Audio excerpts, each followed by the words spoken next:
परमेश्वर का हम धन्यवाद करते हैं सभी मसीह भाई बहनों को। जय मसीह की। मेरे प्यारों, आइए प्रभु का वचन सुने और अपनी सारी चिंता परेशानियों को प्रभु के हाथ में सौंप दीजिए। क्या जाने प्रभु की दया हो और आप वचन सुनते सुनते भले चंगे हो जाए। तो जो लोग नए, कृपया इस चैनल को सब्सक्राइब कर दे।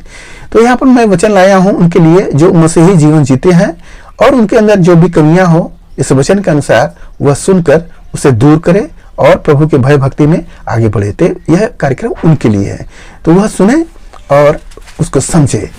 तो यहाँ पर इफिसियों अध्याय 5 वचन 15, इसलिए ध्यान से देखो कि कैसी चाल चलते हो। बात हो रहा है, पौलुस सिखा रहा है कि तुम कैसी चाल चलते हो। चिट्ठी में लिखे हैं कि तुम कैसी चाल चलते हो। अपने आप को समझिए, कैसी चाल चलते हो, आपका चाल चलन किस तरह का है। और पढ़ते हैं, निर्बुद्धि के समान नहीं पर बुद्धिमान के समान चलो। निर्बुद्धियों की तरह नहीं, बुद्धिमानी के साथ चलो। बुद्धिमानी लगाकर उसके समान चलो, जैसे बुद्धिमान चलता है उसके समान चलना है। पहले स्टेप में अपने चाल चलन पर ध्यान दो और बुद्धिमानी के साथ चलो। और पढ़ते हैं, अवसर को बहुमूल्य समझो क्योंकि दिन बुरे हैं। जो अवसर मिल रहा है प्रभु की भक्ति करने के लिए, उसको बहुमूल्य समझो। अगर आपको जो कार्य दिया जा रहा है प्रभु का काम करने के लिए, तो उसको करो, वो बहुमूल्य है क्योंकि दिन बुरे हैं। आपको अवसर मिला न मिला। तो मेरे प्यारों, आप इसको समझिए। और इस कारण निर्बुद्धि न हो पर ध्यान से समझो कि प्रभु की इच्छा क्या है। ध्यान से समझो, निर्बुद्धिता का काम मत करो, उसको ध्यान से समझो कि प्रभु की इच्छा क्या है। प्रभु आपको क्यों बुलाए हैं अपने पास, क्या करने के लिए बुलाए हैं, तो हमें उस पर ध्यान देना है।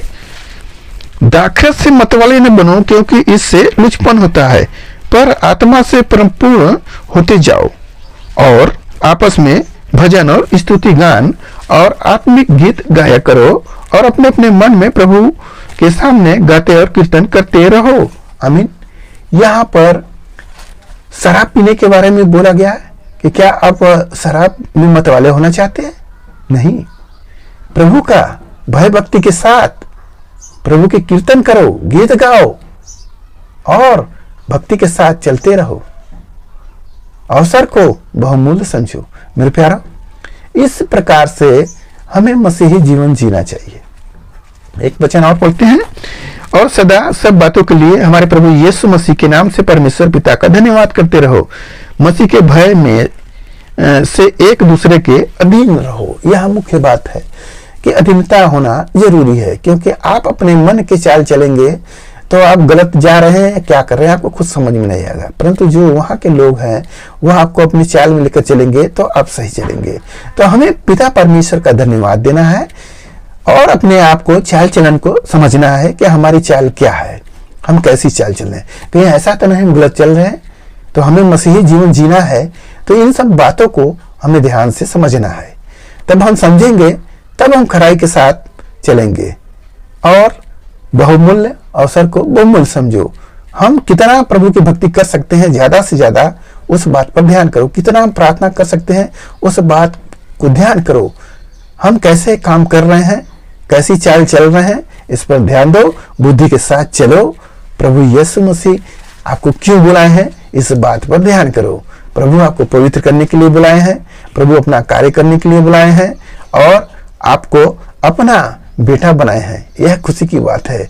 तो हमें इस बात पर ध्यान देना चाहिए, क्योंकि जैसे तुम्हारा बुलाने वाला पवित्र है, वैसे तुम भी अपने सारे चाल चलन में पवित्र बनो। मेरे प्यारो, हम अपने जीवन को प्रभु यीशु मसीह के हाथ में सौंप दे, तो प्रभु खुद चलाएगा अपनी आत्मा के द्वारा।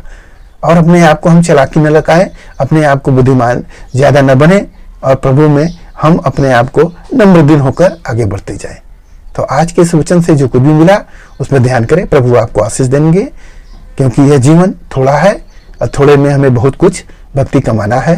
मेरे प्यारो, तो आइए आपके लिए हम प्रार्थना करें। जो वचन मिला उस पर ध्यान करिएगा।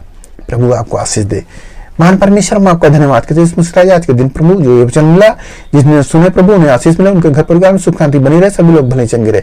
धन्यवाद करते हुए प्रार्थना यीशु मसीह के नाम में, आमीन।